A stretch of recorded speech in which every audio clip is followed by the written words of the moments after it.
During the course of the day, her mother tried calling and texting Tierra to check up on her, but all her messages went unanswered. Initially, her mother brushed off the lack of response, assuming that Tierra was probably preoccupied with her activities at school. But as the hours wore on and the silence continued, accompanied by the fact that Tierra didn't come home after school, her mother's concerns grew. Tierra had always been a responsible and thoughtful girl, always keeping her mom informed of her whereabouts and the company she kept, so for her not to make any contact was definitely out of character. Tierra didn't come home at all that night, and at the time her mom thought that she was probably still upset about the fight they had that morning and that she was probably just staying over at a friend's place blowing off some steam. But unfortunately, that wasn't the case. She was so good about telling me where she was going to be, who she was going to be with, when she was coming home. Mom, can I stay? Because she had a mistrust of people. But this happens to her. She was a happy-go-lucky, humble girl.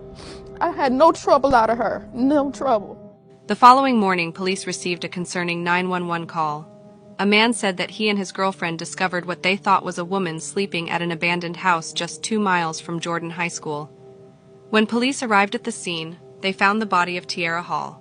Police attending the crime scene described it as nothing short of brutal, with Tierra having suffered 14 stab wounds to her head, neck, face, and chest.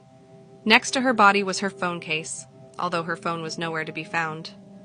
On the wall of the house not too far from her body, they saw graffiti that read, "King K the Savage," and in her pocket they found a hall pass for Jordan High School.